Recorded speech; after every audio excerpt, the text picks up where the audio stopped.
রূপমারি খেয়াঘাটের কাছেই নৌকাডুবি। উত্তর 24 পরগনার হিঙ্গলগঞ্জ ব্লকের রূপমারি খেয়াঘাটের ঘটনা। এদিন বিকেল 3টে নাগাদ যাত্রী পারাপারের নৌকা ঘাটের কাছেই এসে ডুবে যায়। নৌকায় প্রায় 40 জনের মতো যাত্রী ছিল। তবে ঘাটের কাছেই ডুবে যাওয়ায় বড় ধরনের বিপদের হাত থেকে রক্ষা পেলেন এদিন যাত্রীরা। তড়িঘড়ি করে স্থানীয় লোকজন ও মাঝির তৎপরতায় যাত্রীদের নৌকা থেকে ডাঙায় তোলা হয়। তবে হতাহতের কোনো খবর নেই। সূত্র মারফত জানা যায়, এদিন রূপমারিতে টুসু মেলায় হাজার হাজার মানুষ এই ঘাট দিয়ে পারাপার হচ্ছিল।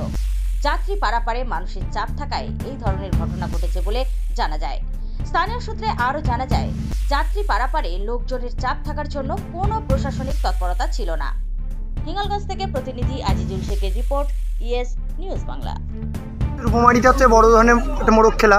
এই সবচেয়ে পৌষ পার্বণে এই খেলাটা হয় এখানে, ঠিক আছে। তা আজকের এখানে প্রচুর পরিমাণে লোক, মানে হচ্ছে দুলদুলি, লেবুখালি, ওদিক থেকে সুন্দরবন থেকে প্রচুর পরিমাণে লোক, হিঙ্গলগঞ্জ স্যান্ডেলবিল থেকে প্রচুর পরিমাণে লোক এখন পারাপারে হচ্ছিলো।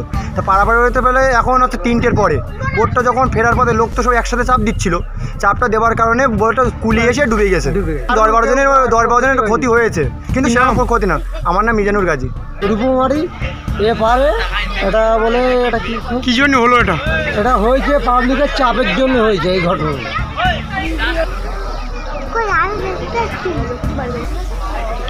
না, প্রশাসন কোনো কিছু দেখা যায়নি। কতটা লোক ছিল? মোটামুটি 80-90 জন মতো ওই বোটের লোক ছিল। কোথার থেকে আসছিল? ওরা সব ওই রূপমারি মেলা থেকে, টুসু মেলা থেকে আসছে। কী মেলা ছিল ওখানে?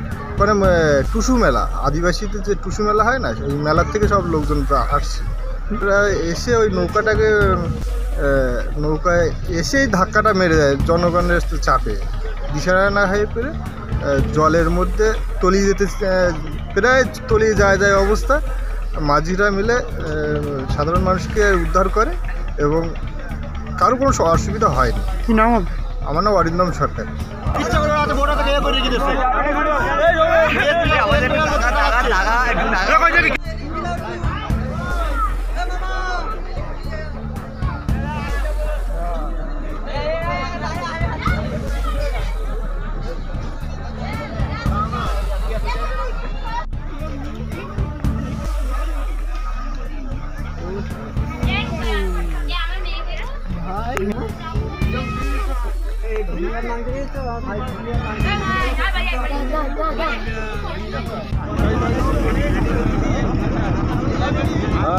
দেখ কি অবস্থায় দিন যাচ্ছে,